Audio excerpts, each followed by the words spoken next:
Hey everyone, Simon back here again for my second video of the day.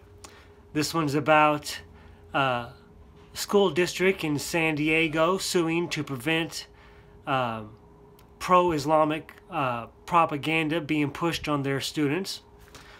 Now, before I get into this video, I'll kind of reference my sign. Keep making progress. That's the key to everything. It's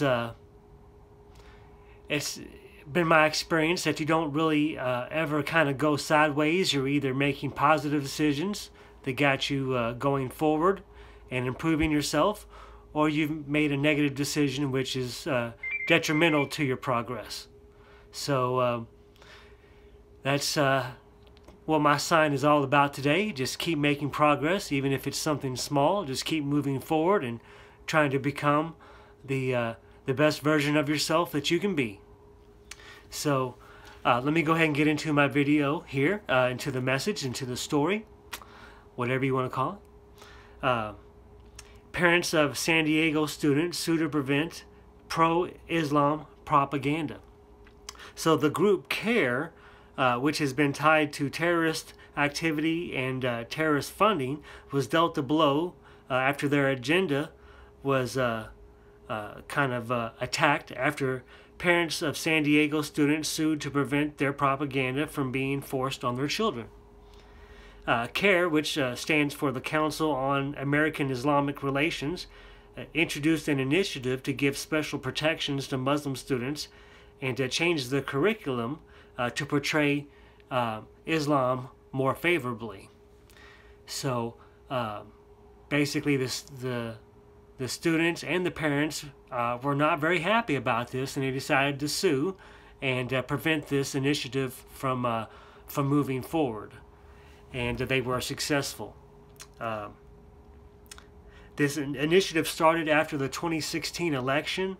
After Trump got into office, they tried to, push this sort of this agenda on the school district there in San Diego, and see how successful that would be before expanding across the whole country.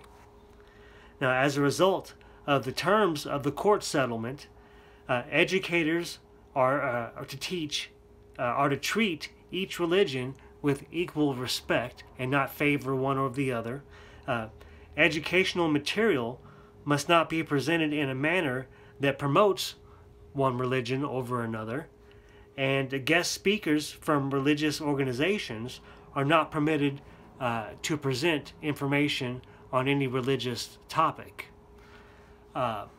So that's just a few of the main provisions of the settlement there, and I found this very interesting, especially since this was a trial program to see how it went and how people responded before they tried to roll this out across the whole country. And this was like a pilot program, you might say. And obviously, people weren't having it. In fact, they were, not only did they sue, people went out to town halls and meetings and this and that, and were really raising their voices, saying that this is not something that they wanted. So luckily, they were able to sue and prevent this from that agenda from being pushed fully. In fact, they've, the provisions that I said here, the result of the settlement kind of spelled out how things are supposed to be handled from here on out. So Daniel J. Piedra, he's the executive director of the Freedom of Conscious Defense Fund, said, "This is a tremendous victory because CARE intended this plan to be a pilot program for to go nationwide, and luckily they nipped that in the bud before that was able to happen." Also, Michelle Malkin, contributor to the Middle East Forum, said that they were creeping Sharia law into the U.S. and beyond, and obviously this is a no-can-do, and hopefully more people are waking up across the country, not just in San Diego, and people can see exactly what the powers that be, whoever you would want to say is responsible for this sort of agenda, what they're trying to do, what they're trying to achieve, and we won't let it happen.